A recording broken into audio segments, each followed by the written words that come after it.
मजबूरी वाली आदतें आप में जमी हुई यादों से पैदा होती हैं। ये किस हद तक हावी हैं, इससे तय होगा कि आप कितने मजबूर हैं।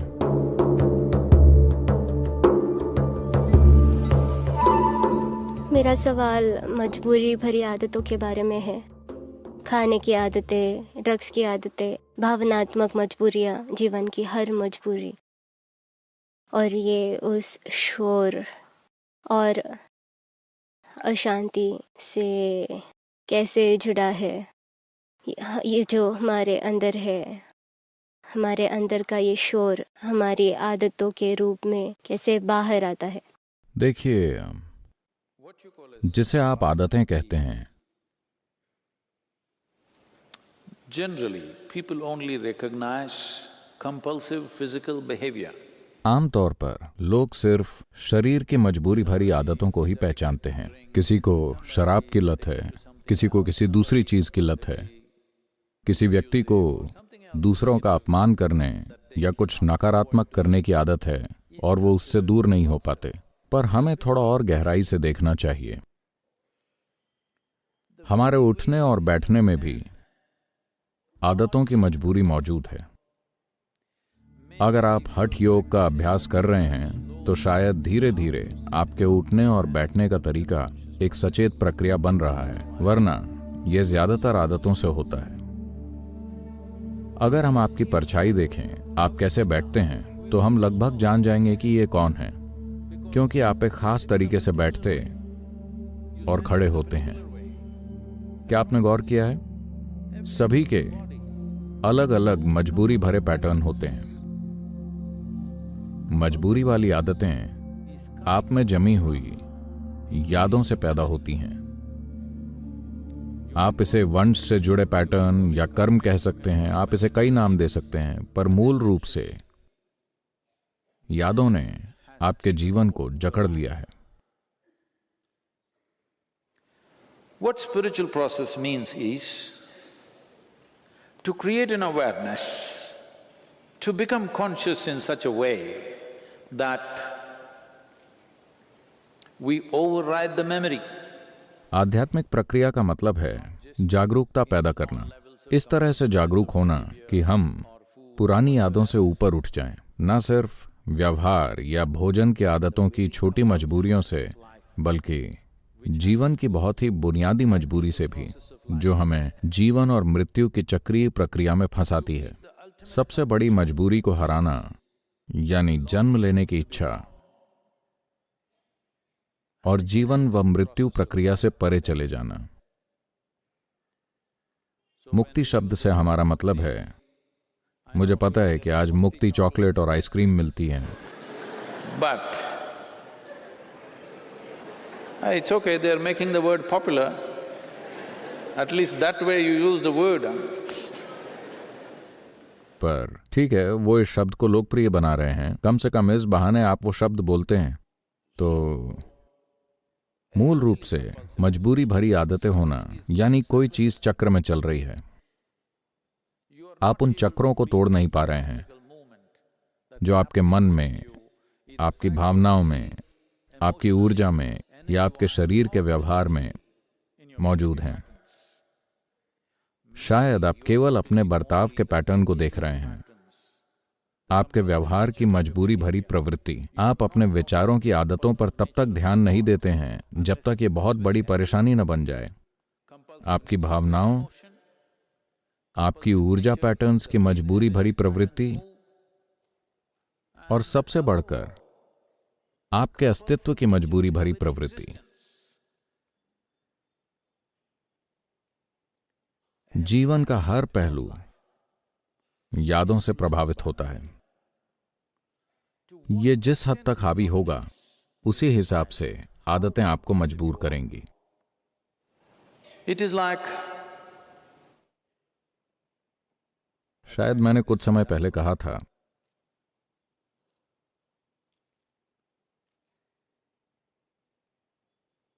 स्वामी रोजाना यहां पीछे से आ जाते हैं, पर मजबूरी में नहीं।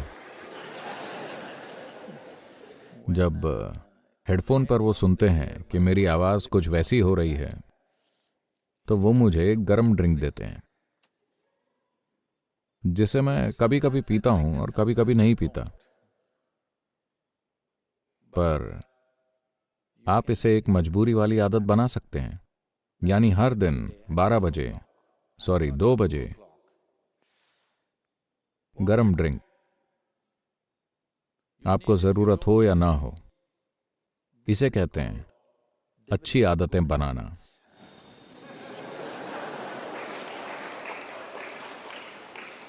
कोई अच्छी आदत नहीं है, सभी आदतें खराब होती हैं, क्योंकि आदत यानी आप मजबूरी के पैटर्न में जीने की कोशिश कर रहे हैं।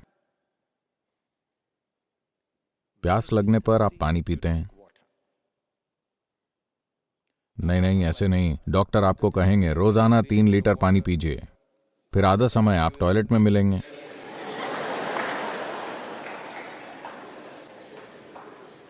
नहीं, डॉक्टर को यह नहीं बताना चाहिए कि पानी कब पीना है। आपको सचेत होना चाहिए कब आपको पानी की जरूरत है। यह बहुत सरल है, पर नहीं, सब तय है। जब सब तय होता है तब ऐसा लगता है कि आप कुशलता से काम कर रहे हैं। हाँ, ये सच है। कुशलता बिना प्रेम के अच्छी नहीं है, ये क्रूर हो जाती है। एडोल्फ हिटलर बहुत कुशल हैं, पर भयंकर क्रूर हैं। हर किसी के जीवन में यही होगा। अनजाने में आप अत्याचारी हो जाते हैं। शायद सौभाग्य से आप कभी भी उसके जैसे सक्षम नहीं होंगे, पर आप अपने और अपने आसपास के सभी लोगों के लिए उसी जैसे क्रूर हो जाएंगे, क्योंकि आपके पास अनुशासन की मूर्खतापूर्ण भावना है। अब पर सद्गुरु, अगर मैं अपने बच्चों को 6 बजे नहीं जगाऊंगा तो वो दोपहर के समय जागेंगे। ये सत्य है, ये सच है। आपको उन्हें 6 बजे जगाना है, वरना वो आलसी हो सकते हैं। तो ये एक बारीक खेल है। जीवन एक बारीक खेल है। अगर आप इसे बुरे तरीके से खेलना चाहें तो आपकी मर्जी है, पर अगर आप इसे अच्छे से खेलना चाहते हैं तो ये एक बारीक खेल है। एक ही काम को कई अलग तरीकों से किया जा सकता है। तो सद्गुरु, मैं अपने बच्चों को कैसे जगाऊं? सद्गुरु, जागरूकता से सुबह 6 बजे, क्योंकि उन्हें 7 बजे स्कूल जाना होता है।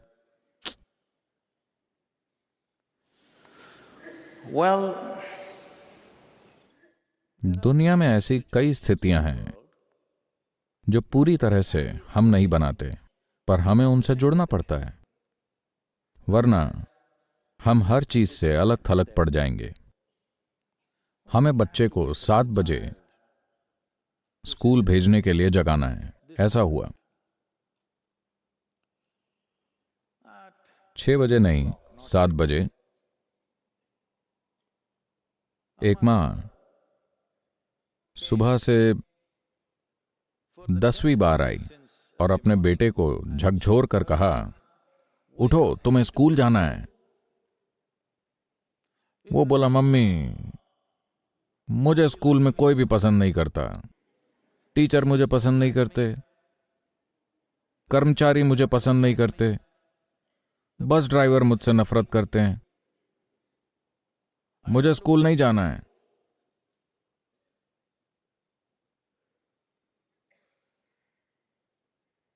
तो मां ने कहा,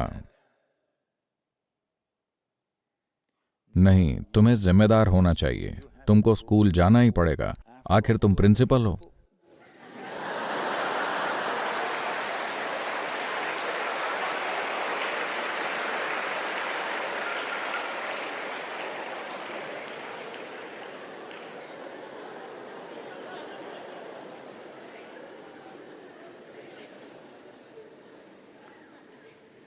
कुछ स्थितियों के हिसाब से हम कुछ पैटर्न बनाते हैं, पर उन्हें सचेत होकर बनाया जा सकता है। शायद वो एक कठोर पैटर्न हो, पर कुछ स्थितियों के हिसाब से कुछ समय के लिए एक सचेत पैटर्न हो सकता है, पर उसे हमारे सिस्टम का हिस्सा बनने की जरूरत नहीं है। If you go with the rhythms of nature, naturally some things will happen in certain ways.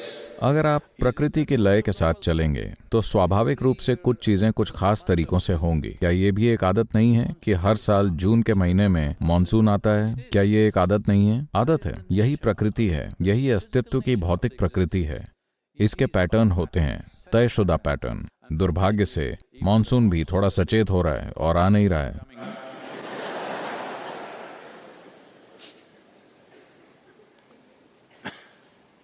इस पैटर्न का टूटना दुर्भाग्यपूर्ण है, पर भौतिक प्रकृति पैटर्न से बनी है। चाहे एक परमाणु हो या एक कोशिका या एक अणु या पूरी प्रणाली, भौतिक चीजें ऐसे ही बनती हैं। This is the difference or distinction a human being knowingly or unknowingly trying to establish. यही वो फर्क है जिसे मनुष्य जाने अनजाने में स्थापित करने की कोशिश कर रहा है कि मैं भौतिक दायरे से परे हूँ। शायद उसे कोई आध्यात्मिक शिक्षा न दी गई हो, पर फिर भी वो व्यक्ति भी किसी तरह खुद को ये साबित करने की कोशिश कर रहा है कि मैं शरीर से ज्यादा कुछ हूँ। अगर कोई आपको एक भौतिक चीज मानकर बर्ताव करता है तो आपको बुरा लगता है ना? हेलो, भौतिकता सेट पैटर्न्स पर टिकी है। भौतिक से परे का आयाम किसी भी पैटर्न पर टिका हुआ नहीं है। इसी जगह से, इसी आयाम से मानव मन में चेतना का विचार पैदा हुआ है। जीवों के विकास के पैमाने में इंसान अभी ऐसे हैं जैसे मान लीजिए एक पक्षी जो लंबे समय तक पिंजरे में बंद हो, फिर कई वर्षों के बाद पिंजरे का दरवाजा खोल दिया जाए, पर पक्षी कभी उड़ने की कोशिश नहीं करता क्योंकि उसे पिंजरे की आदत हो गई है। वो पिंजरा उसकी पहचान बन गया है और वो उड़ता ही नहीं है। फिलहाल इंसानी स्वभाव ऐसा ही है। प्राणियों का विकास इस तरह से हुआ है कि एक रेंगने वाला प्राणी अब ऐसा हो गया है। अब पिंजरे का दरवाजा टूट चुका है, पर फिर भी हम बाहर नहीं जाते, बस आदत के कारण। हमारे वंश का असर हमें आदतों में जकड़ रहा है। ऐसा हुआ। 3 साल के लड़के ने अपने दोस्त से कहा, मैं बड़ा होकर बगल वाले घर की लड़की से शादी करूंगा। तो दोस्त ने पूछा, क्यों? तो लड़के ने कहा, क्योंकि मुझे मम्मी सड़क पार नहीं करने देती हैं।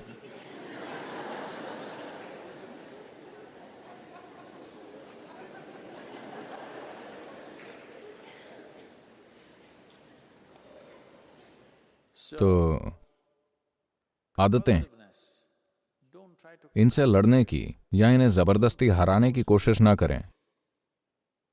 आपको बस होशपूर्वक जीना होगा। ये अंधेरे और उजाले जैसा मामला है। आप अंधेरे से मत लड़िए, ये मूर्खता होगी। मजबूरी वाली आदतें चेतना की कमी का एक रूप हैं। आपको उससे लड़ने की जरूरत नहीं है। अगर आप अधिक सचेत हो जाते हैं तो मजबूरी वाले पैटर्न गायब हो जाएंगे। ये ऐसा ही है जैसे अगर आप रोशनी कर दें तो अंधेरा दूर हो जाता है। आपको उससे लड़ने की जरूरत नहीं है। अगर आप अंधेरे से लड़ते हैं तो आप हमेशा लड़ते ही रहेंगे।